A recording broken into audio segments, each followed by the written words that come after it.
right, now we'll look at our second way of finding our particles, but now it's going to be in an XY plane for finding our center of mass.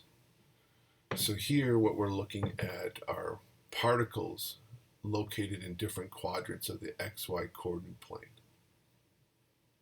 So now when we want to find the moment about the y-axis, that means if you could imagine, here's my y-axis. Now the left side, the negative x-axis could go physically down, not this way. I'm talking the way you would reflect over the y-axis. So think of this three-dimensionally, is that the negative axis could come up towards you or down and away from you. Same thing over here with positive x. So the moment about the y-axis is we have to measure the distance that this mass is away from the y-axis, so we have to use the x-coordinates. Same thing with this point, where M2 is. Same thing here. So now our moment about the y-axis is the summation of your masses times the distance it is away from the y-axis. So as I equals 1 to n, it'll be mass sub I times x sub I. Again, that's representing the distance from the y-axis, and the same thing's going to be true when we want to find a moment about the x-axis. So again, moment about the y-axis measures the tendency of systems to rotate about the y-axis. That's what I was mentioning. Imagine if this was teeter-totting, going up and down, or I should say back into the screen and out from the screen. The moment about our x-axis, we'll take our y's now and multiply it to our mass. We have to find the distance from the x-axis. And this will, again, measure the tendency of the system to rotate about the x-axis. So now, think of this positive y-axis coming out at the screen to you or into the screen. The center of mass is for your x bar comma y bar will be the moment about the y divided by the total mass and the moment about the x-axis over the total mass. Again, notice the notation. X and y's here don't fall into the pattern of the point location x comma y. Moment about the y, which uses the x coordinates, that's the distance away from, again, the y-axis. That's your x coordinates being used there. All right, now, one of my favorite movies, because I always love to see math in movies. If you happen to recognize this movie, National Treasure, the Book of Secrets, had, if you will, an XY coordinate plane. The four people were the particles, and they were working on keeping that XY coordinate plane, if you will, balanced. All right, so an example. Find the moments in the center of the system of objects that has masses 3, 4, and 8 at points -1, 1, 2, -1, 3, 2, respectively. Again, I don't think we have to have dozens of points here. Just a few should take care of business. Well, going back, we need to know the total of your mass. So that would be the first thing I would do is add up your masses, 3 plus 4 plus 8 being 15. Plot your points. At -1, 1, we'll put a 3 there because that's the mass that associates with that point.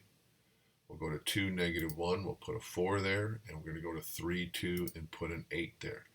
So just by observation here, because this point has a mass at its location twice as big as these two, I would imagine that my center of mass is going to be somewhere in this area right here, just as an instant observation. So to find my moment about the y-axis, we're going to take all the masses and multiply them to their respective x-coordinates. So 3 times -1, 4 times 2, 8 times 3. Crunch the numbers. -3 plus 8 plus 24 is 29. Moment about the x-axis, we're going to grab all the y-coordinates and multiply them by the masses. 3 times 1, 4 times negative 1, and 8 times 2. So we're going to get 3 plus a negative 4 plus 16, which adds up to be 15. So my center of mass is taking the moment about the y, 29, put it over 15, and we'll take the moment about the x-axis, 15 over 15, which is 29 fifteenths comma 1, this is really close to 2, so right around 2, 1, just slightly inside of 2. So like I said, by observation, that had to be somewhere where my center of mass had to be located.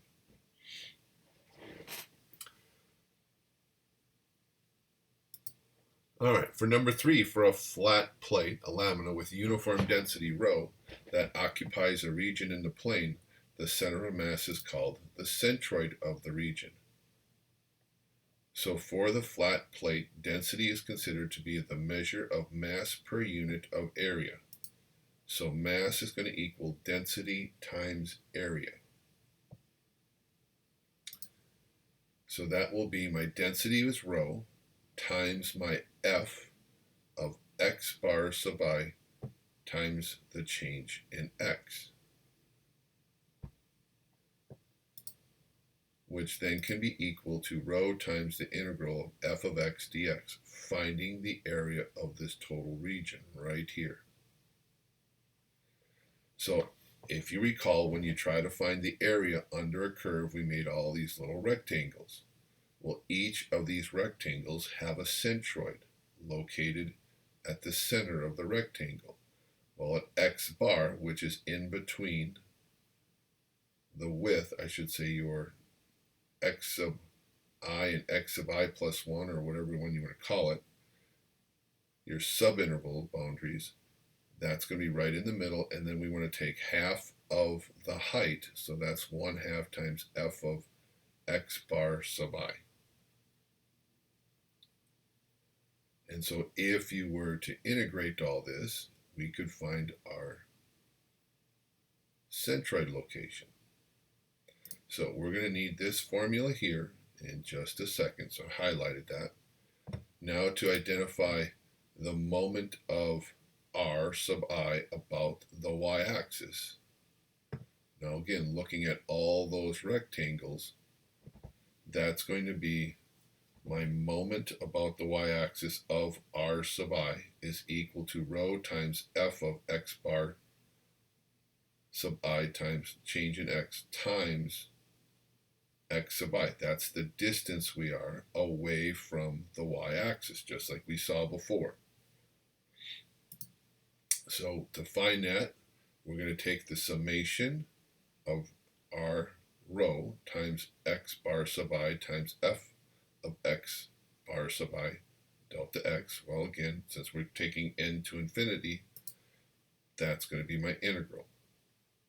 We're going to need that in just a minute. To find the moment about the x-axis, now it's, again, rho times f of x bar sub I delta x times, now we're at this point right here.